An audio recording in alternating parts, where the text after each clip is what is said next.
So in this episode, Craig and I are going to be talking about nonfiction, and I'm going to be the example. So some things to kind of set the tone for our conversation is what my nonfiction is about is helping authors with their business.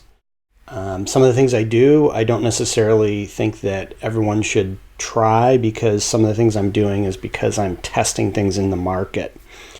One of the underlying principles of what I do is I'm trying to provide products at a price point for where somebody is in their career. My overall objective is eventually that you would become a private client where I'm doing monthly one-on-one consulting and running your back office. But to get to that point, you have to really have a six-figure income, and I need to help folks get there to be able to afford that, right? So I'm trying to fill my bigger funnel by helping people with information that'll get them to move through their growth curve and scale up a mature business that needs the advanced help that I can provide. With that being said, let's dive in and hear what happened in 2019 and then my plans for 2020. So on my side, on the nonfiction, so 2019, we doubled our private client group. So that takes an enormous amount of effort, especially because it's in the back half of the year, because that's really more a word of mouth thing and tied to conferences like 20 Books, and people seeing us and getting a chance to talk to Lisa and I. So, that's the interesting thing about nonfiction authors in the sense that the book might not necessarily be the revenue generator, right? The book may be about asserting your expertise and helping people at a certain point. So, like in my view, when I'm writing books, I'm trying to help people at different levels, and I'm trying to share the research and the experience that I have, and then I've laid out segments how I know the market breaks out. So when I'm talking specifically about author revenue, those are very clear customer segments. There's first off, out of all the people that publish, only 2.5% make money, right? We can do the math on that and figure that out. In that 2.5%, 80% of those people, right? Now that number's getting bigger each year, but 80% of those people are never going to make more than $50,000 a year. But they still need to know how to run a business. Yeah. And to your point, you were just talking about, they have to know how to do it themselves. Yeah. Right. So if you're only making 50 grand outsourcing, you're just throwing your own money away. Yeah. Yeah. And so how can we make that as efficient as possible? Because what I know from my experience of working with people is there's people that I've met at the 20 Books conference and I've sat down with that haven't even written a book yet.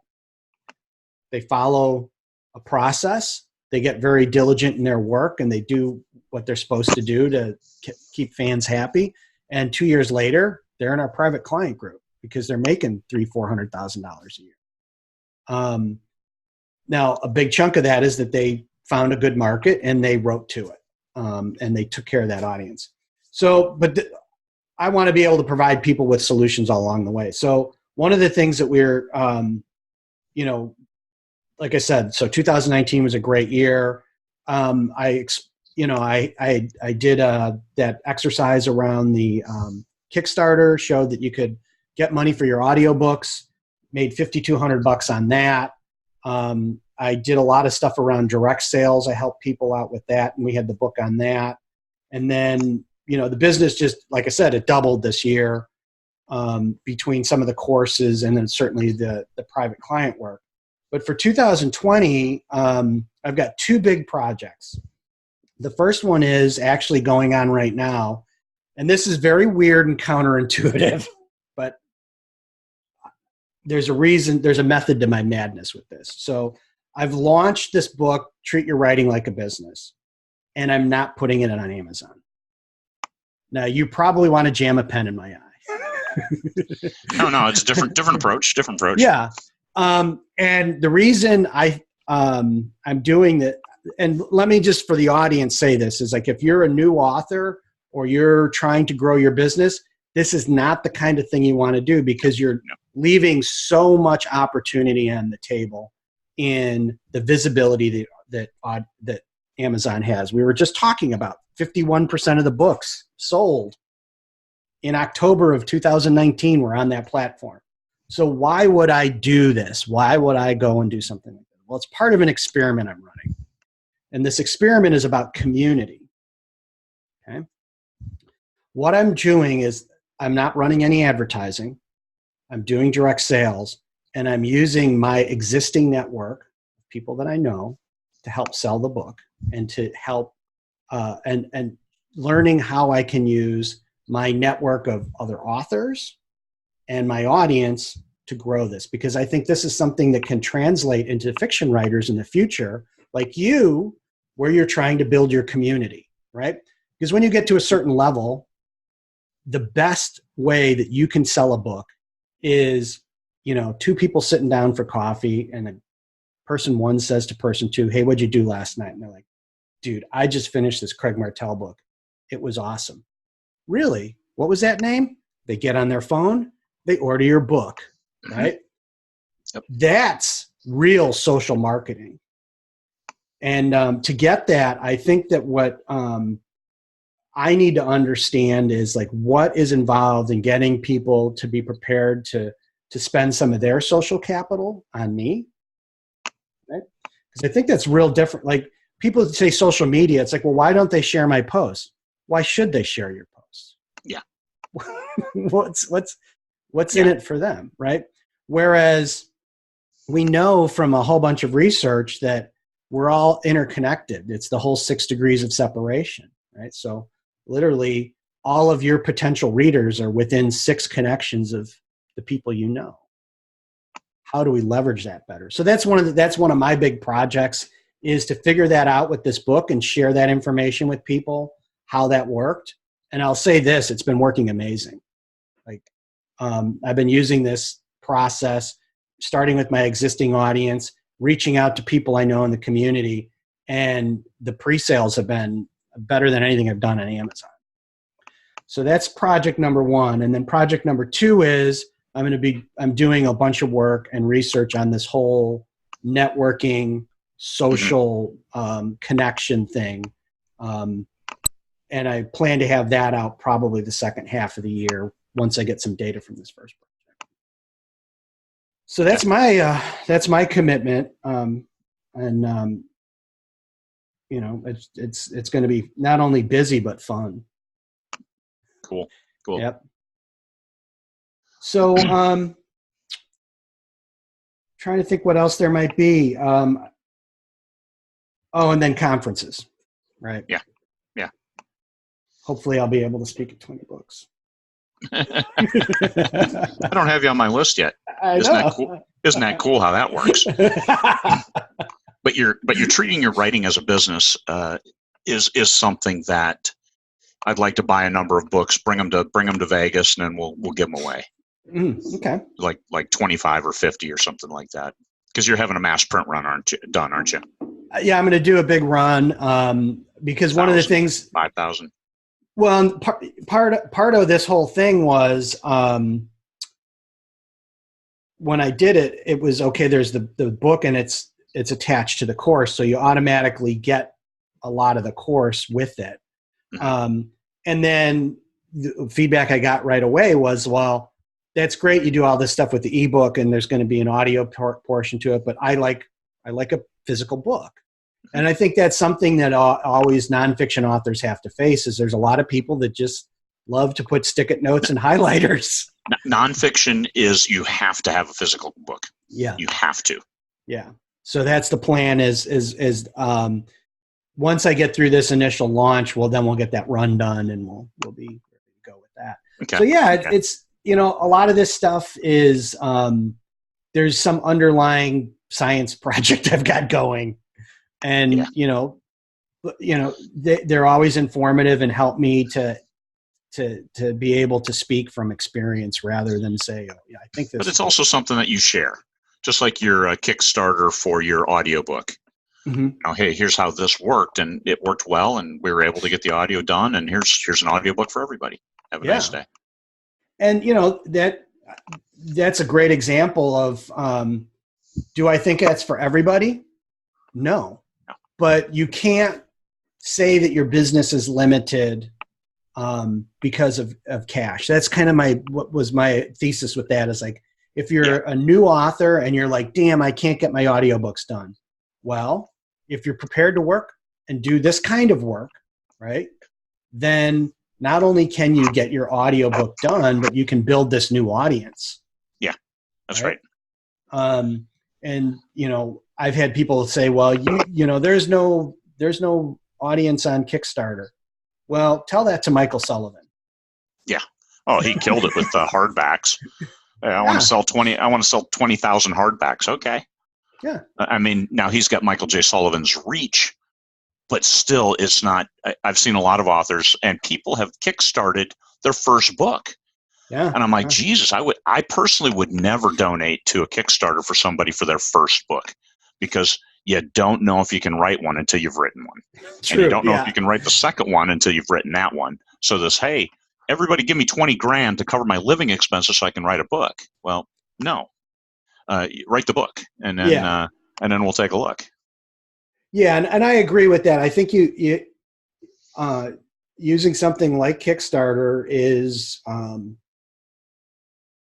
you have to know why you're using it, right? So I'll get, I'm not sure. I don't know anything about this at all, but I know Chris Fox has been doing a lot of work on his Tech Mage game, right?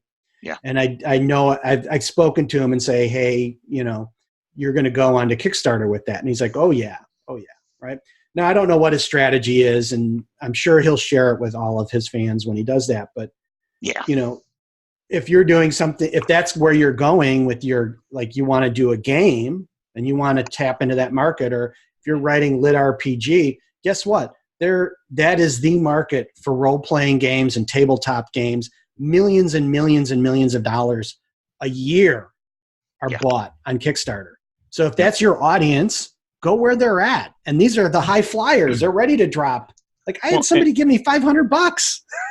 Well, and Kickstarter will also bundle everything, because if you put it in the board game area or RPGs, Kickstarter will say, here's our favorite RPGs. Here's the ones that are front runners. Here's the ones that funded in an hour. And so it's one of those things. It's like hitting the Amazon algo where they start promoting your stuff for you. Yeah. Kickstarter will promote your stuff for you, so you don't have to reach people that are already there. Yeah, and there's for folk. We've got some videos on the channel of this. I talk about it, but it's a similar kind of thing. Like, if you're going to do that, learn the community and learn how it works, because just like you do newsletter swaps as an author, there you go and you find people that do similar stuff. So I got a lot of traction out of finding people that were comic book authors that had audiences, and they're basically doing a Kickstarter a month. Yeah. Right? For graphic novels have a high cost of entry, just because the initial artwork and then the inking and then the print, which comes later, but still that initial cost is high. So I see a lot of graphic novels, especially people who have had a successful book run, converting it to a graphic novel. You think, well, they've got enough money. Yeah, but this also says I can sell X number of copies. And it's nice to not have to dig out of your pocket to pay for some of this stuff. Yeah. Well, and here's the other thing is, that's where the audience is, right? Yeah. Like, one way you could sell a graphic novel is you could go down to your local comic book store and you could stand in front of it and try and sell it to anybody that walked in there. Like, that's a target audience. But how about you go to a platform where there are hundreds of thousands of people that are going there because they want to buy graphic novels, right? And it's not charity. Like, they have an expectation of you're going to deliver, right? If you don't, it's not going to be good for you. Well, and if it doesn't fund, then they don't get charged. Right. I mean, and so you have to get your minimum right. But if you hit that minimum, they're charged, and then now you got to deliver. So you just need to make Kickstarter isn't necessarily intuitive. You do have to, because you got to account for that 10 or 15% fee. So it's like, hey, I need 10 grand. I'm going to put in for a 10 grand min. No, you need to put in for 12 grand then, or whatever. Yeah. Those kinds of things, you have to take all that into account. Yeah. And so but once you figure it out and all the work that goes into it and the right reward levels, then there's people who that's their job. They do Kickstarters as their job. Yeah, for sure. All right. Well, yeah. So we're on track for we'll meet at the end of the quarter and we'll kind of review things. My big key performance indicators aren't going to just be the sales, but how I'm building this community. Like, how is this organically growing? I think that this is kind of it's really going to be kind of marketing 2.0 for authors, is how your existing community is really the secret sauce and how you grow your audience in the future. And that's the same for me, man. Looking to grow, increase engagement on my newsletter, trim the newsletter down a little bit from people who've never opened it, and little things like that to manage costs and maximize impact to then maximize profit, not just revenue, but profit. And right, and also we probably meet around April 15th so we can have a great laugh at those people who are panicking because they can't pay their tax bills. Because we've been saying for, I think, since our first episode 2 years ago. Episode. Mm-hmm. Yep. You need to set aside money for tax. So if we're laughing at your expense, don't take it personally. It's everybody like you who didn't pay your taxes and now are caught with your pants down. Yeah. Well, I would just add one thing to that. In observing this for the several years that we've seen this, is that there's this flurry around April 15th, maybe the week before that, of people asking questions in the Facebook group and my name popping up as, hey, ask Joe this, ask Joe that. I'll say this, there's some people from a couple of years ago that were asking and freaking out, and they're not around anymore. Yep, that's right. Well, and also cash flow. You have 9 days to make the money to make your tax payment, because what you earn in January gets paid at the end of March, and you got to pay by April 15th. So you have 9 days to make what you owe. There's your public service announcement. Yeah, that's super important. I mean, all this noise I hear about, like, hey, it's the end of the year, run your expenses up. No. Figure out what cash you need for 2020. And then if you need $75,000, $80,000, if you're a six-figure author, then just pay the taxes and have the 75 sitting on the side. And then also you don't want 2 tax payments on April 15th. You want to break even because you paid your estimates correctly. And then your new estimate that's due on April 15th, that's a new payment and just one. You don't want to pay all your your back taxes and then the new estimate as well on that same day. So you got 9 days to make the money. And if you don't, well, those people disappear because they are destroyed. They're financially destroyed. You got to borrow $100,000. Yeah, but I made $500,000 as an author, and then you had to borrow $100,000. Now you can't pay your ads. Now your revenue nosedives, and all of a sudden, you're moved into an apartment. Well, I've seen it.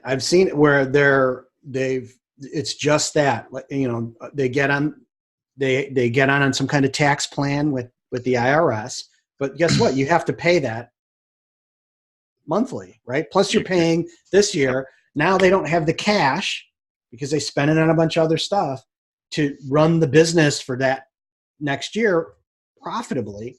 So they're not able to invest in ads. They're not able to do stuff, and the business just can't keep up. And it's like, well, you got your growth rate wrong. Like, yeah,